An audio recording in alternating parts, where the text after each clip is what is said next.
UFC Reyes versus Prochazka. Little recap we got going on. First fight of the night. It was fucking awesome. I don't have the guys' names right in front of me. I'm going to pull them up. Let's see here. First one. Right as I tuned in. Calares versus Sanders. Man, that was a good fucking fight. I was watching it with my girlfriend, and she was like, the Brazilian dude has some fucking heart. Like, the way I know he was all, like, exhausted and wobbly at the end, but that son of a bitch poured everything into it. That was fucking as entertaining of a first fight as you could possibly ask for on a card. And then Buzz fucking Killington came in. This son of a bitch, KB Buller or whatever, I don't even know how to say his last name, and I don't care to learn it, because I promise you he's going to get cut after this shit. He got punched like once or twice in the face in the very beginning of it, and you could just tell he was like, oh my God, I don't want to be here. And for the rest of the fight, stood at distance and threw pussy-ass little kicks and tried to run away from the Greek guy who was actually there to put on a show and fucking earn some goddamn money in there. They kept commenting on how, like, oh, well, KB's got such great technique. Dude, he's not a fighter. The Greek guy's a fighter. KB, that motherfucker, he's like a kickboxer at one of those gentrified gyms that's trying to, kickboxing trainer, that's trying to, like, fuck people's wives. Not a goddamn fighter. Unfucking believable. If you can either put on a deep sleep video or a fucking KB Buller fight. One and the same. It took all the goddamn air out of the room. I was so pissed off after that. It was such a boring fight. You know the ones that are 3 rounds, but it feels like a fucking Ryzen fight or something? Every round feels like 10 fucking minutes in a terrible fight. There are fewer things more boring than a really bad cage fight. Or a guy who just doesn't want to fight, I don't even know what to say about that. It's like he woke up and was like, oh my God, why am I here? I don't want to be here. Yet he prepped the whole time for it, trained the whole time, cut the weight, did the weight, all that shit, just to step in there and be a fucking pussy for 15 minutes. All right, next one. After that, spent way too much time on his fucking bum ass. Really good fight after this as well. It was the Thai girl who was I can't say her last name. Look it up on Tapology if you want. She was fighting some other girl named Sam Page or some shit. Long story short, Thai girl, super aggressive, 12-year-old boy, great clips haircut, but still was whooping ass. Got the decision. She was like a minus 300 favorite, pretty huge favorite, and did her thing, and I thought won pretty clearly. After that, there was another women's fight with an upset, though. And this has been a trend I've been noticing here in 2021 I've been tracking. And 40% or more, depending on, it's like between 40 and 45%, I got to double check it, of women's fights where 85% or more people on Tapology believe a female fighter is going to win. 44% of the time this year, that fighter is lost, which is staggering. It's more than double the rate of what the men's division is like. So that was the only interesting thing on that. After I saw the Thai girl, who also had 85% or more of audience support from Tapology, when she won the first one, I said, fuck it. And I put a little bit of money on Carolina, however you say her name. She got the upset. So that was cool. Next fight was Kamaka versus Brown. And I was on Kamaka here on my parlay because I saw all the public money. It was like 65, 67%, according to Oddshark, was for Brown. And I don't know if that's because of his coach or whatever. A whole lot of people in MMA or in the MMA world just like really love to just like swing on the dick of like coaches and gyms. They'll be like, oh, TriStar and Faraz and all that. And it's like, yes, the coaches are good, but dude, you got a cage fight at the end of the day. So I don't know if people were betting on Brown because of the coach or him or whatever, but I like the line for Kamaka. It was a decision fight. They gave it to Brown. He got a takedown late. I don't know if that counted, what their thoughts were on it. It was really, really close, but I faded the public bet on that, lost. So that busted my parlay up. On to Pinheiro versus Marcos. This was the infamous upkick that I'm sure if you haven't seen it, you fucking heard about it. More acting, the question of, was it a flop? I don't really know. It looked like a fucking physics glitching like Grand Theft Auto. It looked like when I plow into somebody with a fire truck, but like there's a delay to it, and then she just went launching backwards. It was really odd. It was like, yeah, it was like super touch in Grand Theft Auto. It was fucking weird. I don't know if she was faking it or not, but it was weird. I don't know. I don't really know what to fucking say about that. You can make your own determination on it. Then you had Marab, the Georgian. Marab the Machine. Dude, that motherfucker came out there and tore it up. He was like a minus 220, something like that favorite, at least minus 200 or higher, and looked good the whole time. And man, I want to see that guy fight somebody big next. He said something about Sean O'Malley. I think that'd be fucking great.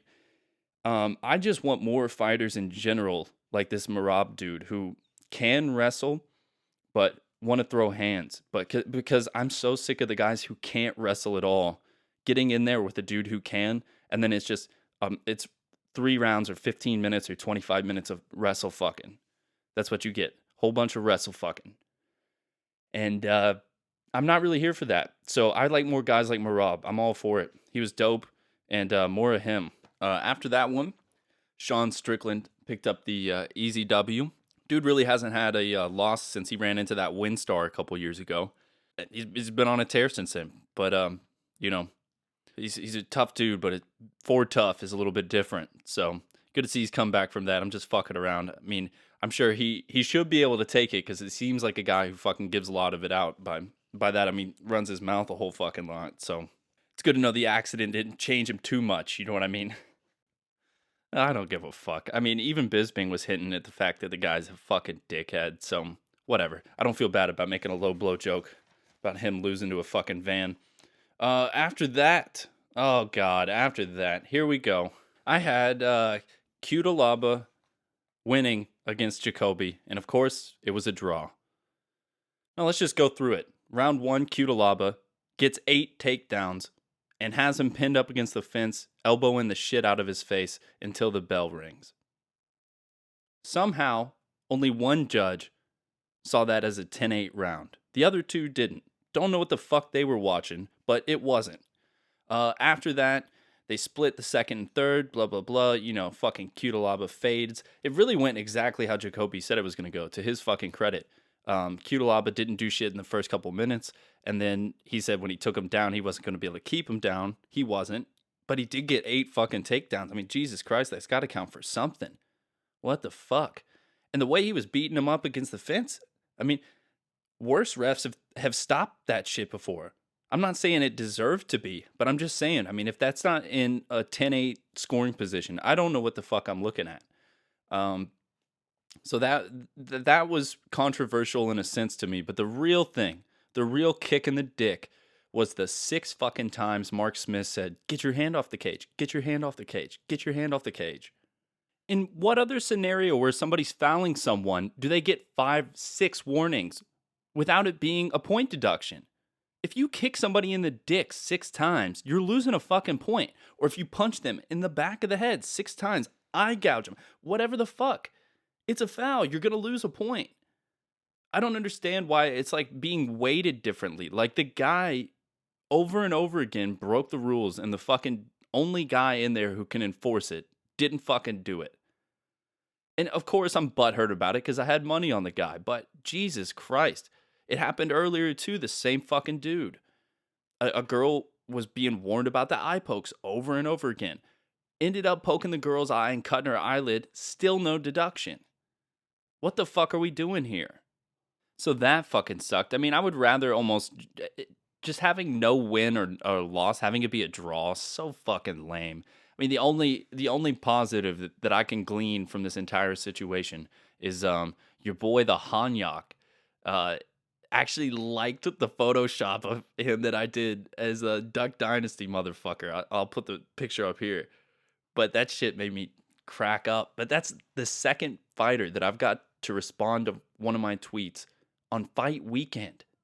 The first was Gregor Gillespie. Then it's Dustin Jacoby. And it's, I gotta say, a little bit fucking unsettling that they are in the comments, folks. I mean, these fucking guys are reading the shit. Because I posted this picture and tagged him, but it was underneath a post that Dana White made. So it's like, what is this? How much time does this guy have on fucking fight weekend to be scrolling through Twitter to see that shit? It means they're seeing more. If he saw what I did and was laughing at it, he also saw people calling him a fucking bum or this or that. And I'm not saying that played into the fight this time, or maybe he's the kind of guy that can handle it. But this is two examples that I've gotten now of they read shit, man. Don't believe for a second that they're like immune to this noise from the outside. No matter how fucking zen they try to pretend to be, they read the fucking headlines and they click in the goddamn comments. So that's really the only thing I could get out of that. But then after that, you had Cub Swanson versus another guy from Georgia, and so many people I saw were like, "Oh, I love Cub at this number." He was like plus 175. Folks, he's 37, and I don't know why till the end of time people in the UFC will bet on name recognition over the straight facts. Way younger fighter. All the advantages you could ever think of in terms of a matchup for the fucking younger guy, and people still love Swanson. So that one was one that I ended up betting because it was like people. I say this all the time. They don't retire on wins. None of these fucking do. None of these guys do. I mean, throughout fucking history, none of them win like 3 in a row and go, I'm gonna hang it up. I mean, you saw it with Habib, and look, people fucking lose their goddamn mind. Most of the time, what fucking happens is they fight and fight and fight until they shouldn't be, and then they lose and lose and lose, and then they quit 5 years after they fucking should have. So all these people, the Wineland, Swanson, Brown, and if you're 35 or 36 or older, and if I played you as a character in the first UFC video game in 2009, I'm going to bet against you until you fucking retire. Because I promise you, even if I lose your most recent one, you will not retire on a win, and I will be betting against you in your retirement fight. So Cub lost that one in the first round. The dude has been around so long, Cub Swanson. His first real pro loss was against fucking Jens Pulver, for God's sake. Fucking throwback, man. After that, Reyes, he got smashed. Fucking smashed. And it really makes you wonder, was his peak the John Jones fight? Was it like his Ali Frazier? Did that take like years off his life and change who he is as a fighter? Because his nose got fucking demolished again, and he just broke it against Jan like 7 months ago. It's that Mike Perry thing, dude. Like, that nose is a fucking problem. 3 losses in a row. I mean, he's handing the keys over for that division in terms of who you go through, who's got the keys to this motherfucker driving to the top. It's Yuri. So it's sad to see, man. Him getting just fucking. He really got slept this time, and the way he landed on his neck was disgusting. I mean, he's lost the same way and done the same thing twice in a row now. It's like, what now for the guy? You know, he's had 2 dudes in a row who've got chins and put fucking pressure, and it's not worked out well. So I feel bad for the dude, but it's a lot like Thiago Santos. I know Santos is way older, but sometimes those fights you have where you're not the same after, and I really don't think he's the same. And on a lighter note, you know, I'd like to see Prochazka or whatever versus anyone. Exciting as fuck. Super fun to watch. He's either going to kill or be killed because his hands are down all the fucking time and he swings like a goddamn psychopath. So I'm tuning in for that shit regardless. They got a fucking winner there for ratings. So all in all, it was a really fun night. A lot of decisions, yes. But coming off the heels of such a ridiculously exciting card last week, it's kind of to be expected. So yeah, that wraps it up. And I'm going to check things out for this coming weekend and see if there's anything worth a fuck or that's interesting or funny to me or whatever, and throw something up midweek. So be on the lookout for that shit. Click goddamn like button. Help a brother out. And yeah, see you guys like Wednesday or some shit. So peace.